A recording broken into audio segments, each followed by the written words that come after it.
Okay students, good evening.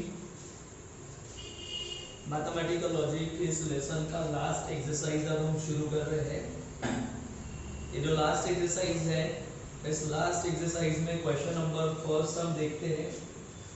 Question number first में क्या बोला गया है? Express the following circuit in the symbolic form, ठीक है, symbolic form and right input and output table. So students, given circuit को symbolic form में कैसे कन्वर्ट करना, ये मैंने आपको, ठीक है, पॉइंट्स एक्सप्लेन करते समय मैंने आपको समझाया था, ठीक है, application of logic to switching circuit में, क्लियर है। और इनपुट आउटपुट टेबल हम कैसे बनाएंगे वो भी मैंने आपको समझाया था भाई, ठीक है। तो अब हम सबसे पहले तो ये समझ लेंगे कि ये जो आपको स्विचिंग सर्किट दिया है, इस स्विचिंग सर्किट में सबसे पहले तो आप ये डिसाइड कर लो कि इस स्विचिंग सर्किट में स्विचेस कितने हैं, ठीक है, स्विचेस कितने हैं और क्या किसी स्विच का निगेशन है, क्लियर है। तो यहाँ पर देखेंगे भाई, यहाँ पर स्विच S1 है, यहाँ पर S2 है, यहाँ पर S2 है, यहाँ पर S3 है, यहाँ पर S1 डैश है। स्टूडेंट, मैंने आपके साथ डिस्कशन नहीं किया था कि ये डैश होता क्या है। तो जैसे भाई S1 डैश है तो इसको कहा जाता है निगेशन।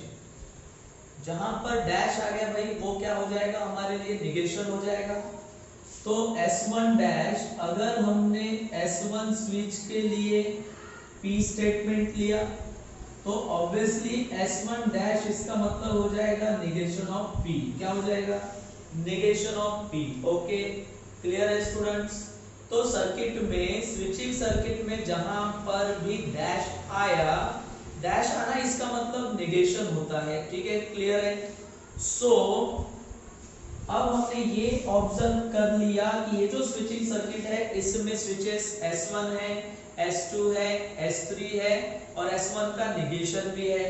तो इन सभी स्विचेस के लिए हम स्टेटमेंट ले लेंगे। तो पहला स्विच S1 है, इसके लिए स्टेटमेंट ले लो आप P, और यहाँ पर आप लिखेंगे द स्विच P, यानी क्या, द स्विच S1। तो P ये क्या है, स्विच S1 है, ठीक है।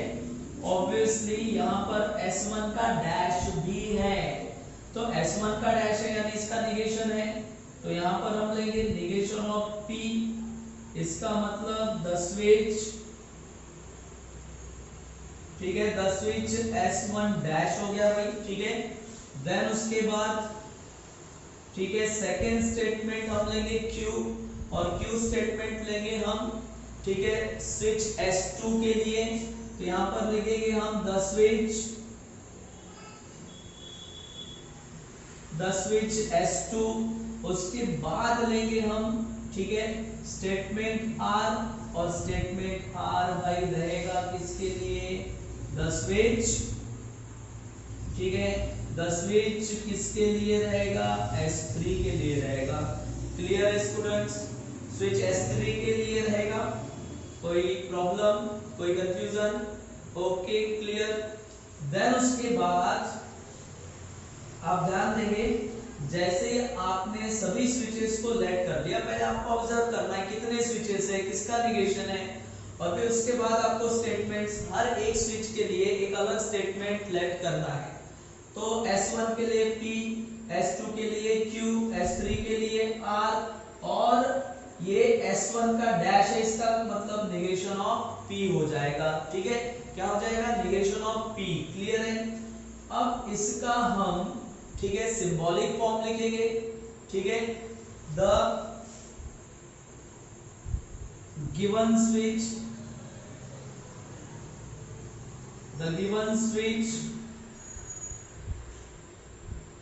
is expressed as, ठीक है, is expressed as, sorry student, यहाँ पर एक और चीज मैं भूल गया, L को हम क्या कहते हैं, लैंप कहते हैं, द लैंप, ठीक है, द लैंप क्या हो जाएगा यहाँ पर, L यानी क्या हो जाएगा, लैंप, क्लियर है। अब हम इसका सिंबॉलिक फॉर्म लिखेंगे। स्विचिंग सर्किट को सिंबॉलिक फॉर्म में कन्वर्ट करना बहुत आसान है भाई, बराबर ध्यान देना है आपने, ठीक है।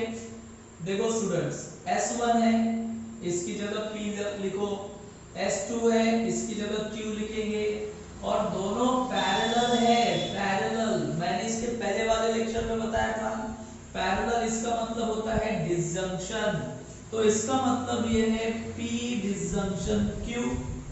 तो ये सर्किट कंप्लीट हो गया, ये पहला सर्किट, इसलिए हम इसको लगाएंगे ब्रैकेट, ओके। अच्छा, फिर इस सर्किट के बिल्कुल बाद में, नीचे नहीं, बिल्कुल बाद में, यानी सीरीज में अगेन क्या है भाई, S2 है, अगेन क्या है, S2 है, इसीलिए सीरीज में S2 है, तो यहाँ पर आप क्या लगाएंगे, कंजंक्शन। सीरीज इसका मतलब कंजंक्शन, और S2 इसका मतलब Q, तो यहाँ पर आप लिखोगे कंजंक्शन Q, ठीक है। अच्छा, S2 के बिल्कुल बाद में, ठीक है, S2 के बाद यानी आफ्टर S2 के बिल्कुल साइड में है, नीचे नहीं है, नीचे यानी पैरेलल, साइड में यानी सीरीज में है, इसका मतलब यहाँ अगेन कंजंक्शन, तो यहाँ पर कंजंक्शन आएगा भाई, ठीक है, क्लियर। और फिर यहाँ पर है S3 इसका मतलब क्या हो जाएगा, R, ठीक है।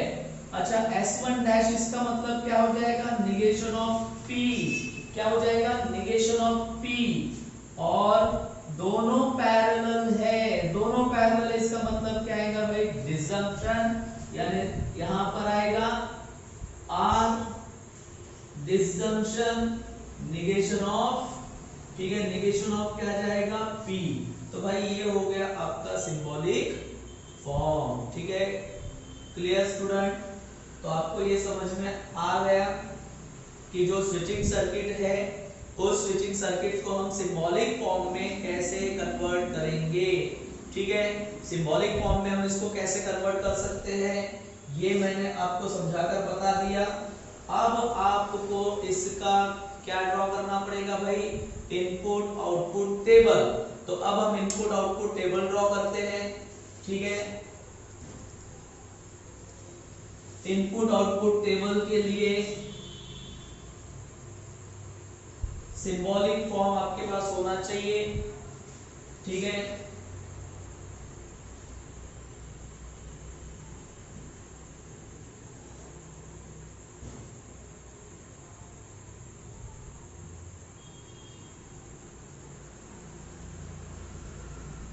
इनपुट आउटपुट टेबल क्लियर है,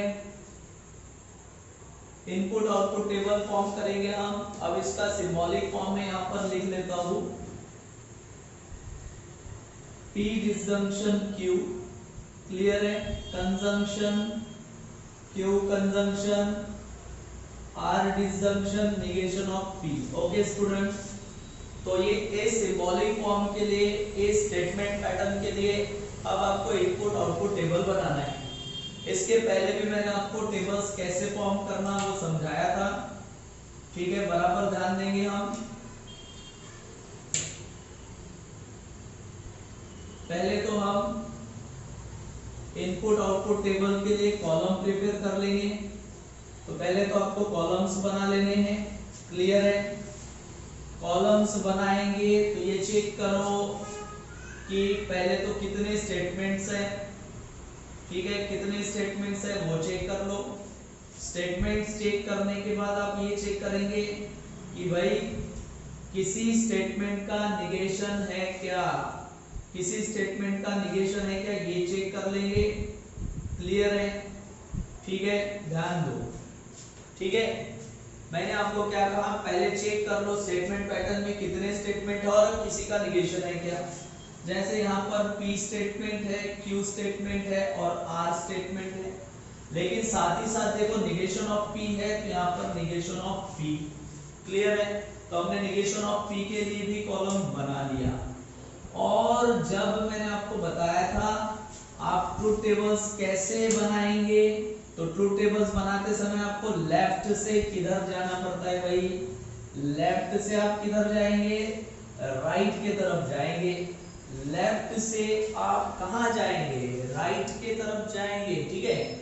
तो यहां से चलना शुरू करते हैं तो पहले ब्रैकेट आएगा, इसलिए P डिसजंक्शन Q। उसके बाद आपको अगेन, ठीक है, एक और कॉलम बनाना पड़ेगा और आगे बढ़ेंगे हम। जैसे ही हम आगे बढ़े तो यहां पर आपको देखो क्या दिखाई दे रहा है, कंजम्पशन Q दिखाई दे रहा है। तो इस ब्रैकेट को कंजम्पशन Q के साथ लिख लो, P डिसजंक्शन Q, ठीक है, कंजम्पशन यहां पर Q हो गया। ओके, क्लियर है स्टूडेंट्स। देन उसके बाद अब हमें करना क्या है, तो अब हम थोड़ा सा और आगे जाएंगे तो ये ब्रैकेट मिलेगा। तो पहले आप क्या करेंगे, ब्रैकेट बना लेंगे, ठीक है, यानी R disjunction negation of P। Okay, R disjunction negation of P, और फिर उसके बाद, ठीक है, फिर उसके बाद, क्लियर है, उसके बाद आप क्या करेंगे, फाइनल, ठीक है, पूरा कंप्लीट स्टेटमेंट पैटर्न के लिए लास्ट कॉलम बनाएंगे। तो यहां पर आएगा P डिसजंक्शन Q, ठीक है, कंजम्पशन Q, फिर consumption R disjunction negation of P। Okay students, clear है। तो पहले तो आपको कॉलम्स बना लेने हैं, ठीक है, इनपुट आउटपुट टेबल के लिए। अच्छा, जैसे ही आपने कॉलम्स बनाए, जैसे भाई आपने कॉलम्स बना लिए, कॉलम्स बनाने के बाद आप एक बात ध्यान देंगे, बराबर ध्यान देंगे, कॉलम्स बनाने के बाद आप भाई क्या करेंगे, ठीक है, एंट्रीज करोगे। तो मैंने आपको दो टाइप के ट्रूथ टेबल्स पढ़ाए थे, ऐसे ट्रूथ टेबल्स जहां पर दो स्टेटमेंट होते हैं P और Q, ऐसे स्टेटमेंट्स जहां पर 3 स्टेटमेंट्स हो गए, ऐसे ट्रूथ टेबल्स जहां पर 3 स्टेटमेंट्स हो गए P, Q एंड R। बराबर ध्यान देंगे क्या बोल रहा हूं मैं, 2 स्टेटमेंट वाले ट्रूथ टेबल्स यानी P और Q, 3 स्टेटमेंट वाले ट्रूथ टेबल्स यानी P, Q, R। तो यहां पर कितने स्टेटमेंट्स है, 3 स्टेटमेंट है P, Q, R। ओके, और एंट्रीज हम कैसे करेंगे, तो 3 स्टेटमेंट वाले, ठीक है, ट्रूथ टेबल के लिए पैटर्न, पहले 4 ट्रू बाकी 4 false, 2 true 2 false, 2 true 2 false. Clear, समझ में आ रहा है। फिर उसके बाद 1 ट्रू 1 फॉल्स, 1 ट्रू 1 फॉल्स, ये भी समझाया था मैंने आपको। तो उस हिसाब से मैंने इसके पहले लेक्चर में कहा था कि इनपुट आउटपुट टेबल में 1 और 0 का यूज होता है। तो पहले 4 ट्रू बाकी 4 फॉल्स, यानी पहले 4 1 बाकी 4 0। तो यह आएगा 1 1 1 1 0 0 0 0। ओके स्टूडेंट्स, देन उसके बाद, ठीक है, बाकी सेकेंड एंट्री Q वाले एंट्रीज कैसे करेंगे, पहले 2 ट्रू बाकी 2 फॉल्स, पहले 2 ट्रू बाकी 2 फॉल्स। ठीक है, क्लियर है, समझ में आ रहा है। तो पहले 2 ट्रू यानी 1 1, फिर फॉल्स यानी 0 0, फिर आएगा 1 1, फिर आएगा 0 0। ओके, क्लियर है।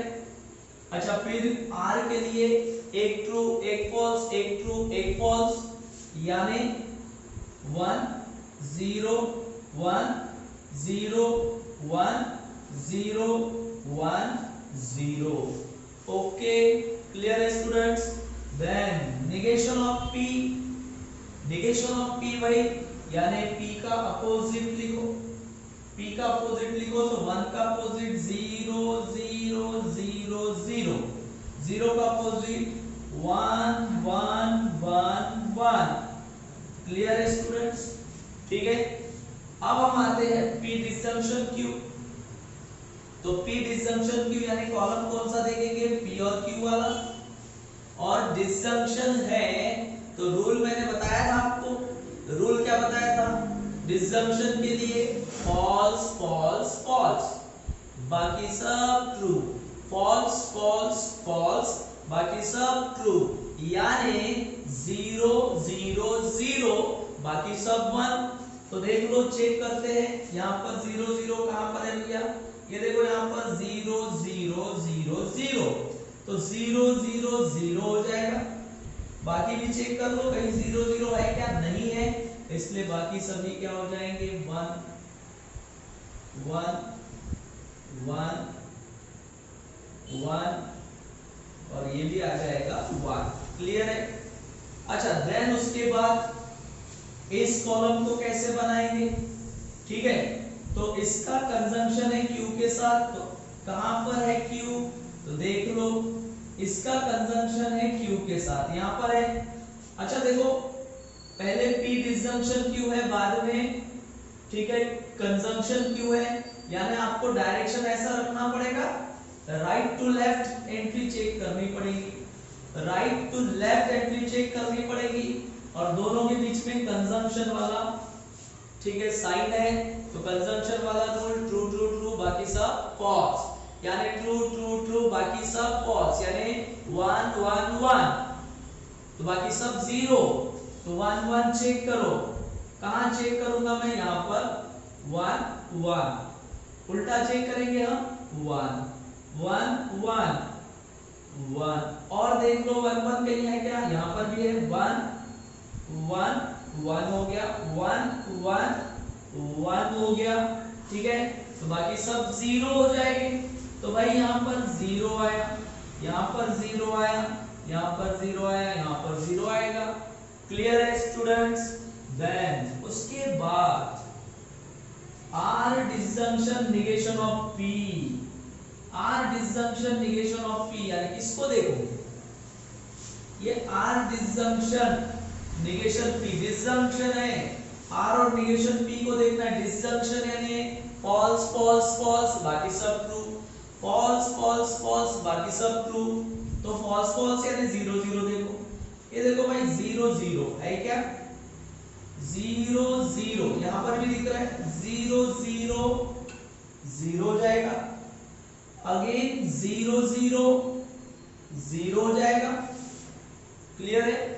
तो 0 0 0 हो गया, देख लो 0 0 0 0 0 हो गया, बाकी सब ठीक है 1 हो जाएंगे, यानी यहां पर सभी एंट्रीज क्या आएंगी 1, सभी एंट्रीज भाई यहां पर क्या आएंगी 1। क्लियर है? तो अब आ गया भाई लास्ट कॉलम, लास्ट कॉलम देख लेंगे हम, लास्ट कॉलम कंप्लीट आएगा, और कंप्लीट हम इसके जरिए करेंगे, दोनों आएंगे कंप्लीट में, ठीक है, कंप्लीट स्टेटमेंट पैटर्न में दोनों आ रहे हैं।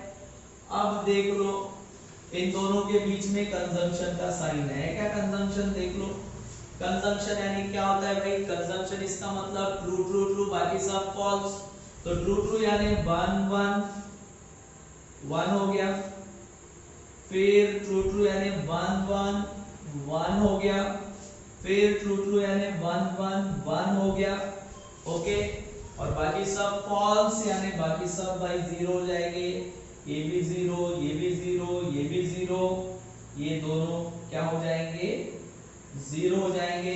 तो स्टूडेंट इस प्रकार से हम बनाते हैं, ठीक है, किसी भी स्विचिंग सर्किट के सिंबॉलिक फॉर्म का इनपुट आउटपुट टेबल, ठीक है। सो आई होप सो आपको ये टेबल समझ में आया होगा। कुछ नहीं करना है, जैसे हमने ट्रूथ टेबल्स बनाए वहां ट्रू और फॉल्स का यूज हो रहा था, यहाँ पर आपको 1 और 0 का यूज करना है, 1 और 0 का यूज करना है। Okay, clear? I hope so बच्चों आपको ये पसंद आया होगा, ठीक है। तो शेयर करें प्लीज, लाइक भी करें और सब्सक्राइब भी करें, ठीक है।